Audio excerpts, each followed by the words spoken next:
Hi అండి, నమస్తే. Welcome to Geetha's recipes అండి. ఇవాళ బటర్ నాన్ చికెన్ చేసి చూపిస్తానండి. ఎలా చేయాలో చూద్దాం. బటర్ నాన్ చేస్తున్నానండి. ఇలా 1 కప్పు మైదా తీసుకున్నాను. ఇందులోనే సాల్ట్, కొద్దిగా చక్కెర, కొద్దిగా ఆయిల్ అండి, కప్పు పెరుగు. ఇందులోనే ఇడ్లీ సోడా ఉంది కదండి, బేకింగ్ సోడా, అది వేసేసి బాగా మనం చపాతీ ముద్దలాగా కలిపేసుకోవాలండి. ఒకసారి మొత్తం పెరుగుంది కాబట్టి మనకు సరిపడుతుందేమో చూసుకోవాలి. ఆ తర్వాత మనకు సరిపడకపోతే వాటర్తో పోసుకొని కలుపుకోవాలండి. నేను వాటర్ పోసాను. ఇలా పోసి మా పాప చేస్తానంటే ఆమె చేస్తుందండి. నేను కలిపాను, ఆ తర్వాత ఆమె కలుపుతోంది. పిల్లలకు కూడా ఇంట్రెస్ట్గా ఉంటుంది కదండి, ఇప్పుడు స్కూల్ లేవు కాబట్టి. సండే స్పెషల్ ఇదే అండి మాది. బటర్ నాన్ చికెన్ చేశాను. ఇందులో చికెన్ కర్రీ అయితే పెట్టట్లేదు, కానీ మళ్ళీ రేపు అప్లోడ్ చేస్తానండి. ఇప్పుడు ఓన్లీ బటర్ నాన్నే పెడుతున్నాను. ఇలా మొత్తం అలా అంటుకునేసరికి నేను చేయలే, నువ్వే చేయి అంటుంది. ఇలా అంతా ముద్దలాగా చేసి పక్కన పెట్టేసుకోవాలండి. అందులో నుంచి కొంచెం కొంచెంగా తీసుకొని ఇలా రోల్ లాగా చేసుకోవాలి. సర్కిల్లో ఇలా రోల్ చేసేసుకొని చిన్న చిన్న ముద్దలుగా మనకి ఎంత అవసరమో అంత ముద్దలు చేసి పక్కన పెట్టేసుకోవాలండి. నాకు వచ్చి మొత్తం ఒక 5 వచ్చినాయి. ఇలా అన్ని ముద్దలు చేసేసి పక్కన పెట్టేసుకున్న తర్వాత ఒక బట్ట తీసుకొని తడి బట్ట పెట్టుకోవాలండి.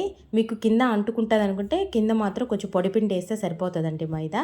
ఇలా తడి బట్టే వేయాలండి, తొందరగా ఉబ్బుతుంది కూడా. ఇలా వేసేసి ఒక హాఫ్ అన్ అవర్ పక్కన పెట్టేసేయాలి. ఆఫ్టర్ హాఫ్ అన్ అవర్ తర్వాత చూసారు కదా, ఉబ్బింది పైనకి. ఇప్పుడు దాన్ని మనం చపాతీలాగా చేసుకుందామండి. చపాతీలాగా కూడా ఈ షేప్ అనేది మనం చేత్తోనే ఇలా ఫస్ట్ ఇట్లా పిండి అప్లై చేసేసి, ఇప్పుడు ఈ ముద్ద ఉంటుంది కదండి, ఇలా రుద్దేసుకున్న తర్వాత చేత్తోనే బాగా వచ్చేస్తుందండి, చాలా ఈజీగా వచ్చేస్తుంది. ఇదే మైదా కదండి, కొంచెం సాగినట్టు ఉంటుంది కాబట్టి ఇలా అనుకొని చేత్తో ఇలా అంటే సరిపోతుందండి. నేను చూపిస్తాను ఎలా చేయాలో. చేత్తోనే కొంచెం పెద్దదిలాగా చేసుకున్న తర్వాత ఇలా అనాలండి. ఇలా తడుతూ ఉన్నామంటే కొంచెం స్ప్రెడ్ అయిపోతూ ఉంటుందండి. మనకు హోటల్లో స్టైల్లో రావాలి అని అంటే కొంచెం మనం ఇట్లా సైడ్కి ఇలా అంటే చూడండి, నేను చేసిన విధంగా చేసామంటే ఆ షేప్లో ఉంటుందండి. నేను ఆల్మోస్ట్ అలా చేద్దామని ట్రై చేశాను. ఇలా వాటర్ అప్లై చేసేసుకోవాలండి. వాటర్ మొత్తం అంతా అప్లై చేసేసుకోవాలి నీట్గా. మొత్తం మనకు గమ్లాగా ఎట్లా అతుక్కుంటుందో అలాగా. ఇప్పుడు మనం ఇది దోసపెను ఉంటుంది కదండి, దాని మీద కాస్త మీడియం ఫ్లేమ్లో పెట్టి ఇది వేసేసుకోండి. అతుక్కొనేస్తుందండి, రాదు.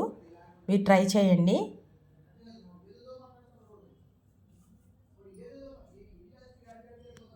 చూడండి, ఇలా కాలిన తర్వాత అతుక్కుపోతుంది కదండి. మనం దోసపెనాన్ని ఇలా తిప్పించినామంటే ఆ సెగకి పైది ఉన్నది కూడా కాలుతుందండి. చూసారు కదా, ఇలా చూడండి, ఇలా కాలిపోతుంది. చూడండి, మళ్ళీ చూపిస్తున్నాను. సేమ్ ఇలానే మళ్ళీ ఎంత అండి, ఇది రెడీ అయిపోయి నేను ఒక 3 చేశానండి బటర్ నాన్. సేమ్ అన్నీ అలాగే అండి, నేను చెప్పించిన ప్రాసెస్లోనే చేసామంటే చాలా బాగా వస్తాయండి. కాస్త మనం ఇలా బటర్ని దాన్ని ఇలా అప్లై చేస్తే సరిపోతుంది. బ్రష్తో అప్లై చేయొచ్చు, నా దగ్గర లేదు కాబట్టి స్పూన్తో అప్లై చేస్తున్నాను. ఇలా అన్నిటికీ అప్లై చేసేసి చూడండి, మొత్తం అప్లై చేసేసానండి. చాలా భలే టేస్ట్ ఉందండి. మీరు ఒకసారి ట్రై చేయండి, ఎలా వచ్చిందో కామెంట్లో కూడా తెలియచేయండి.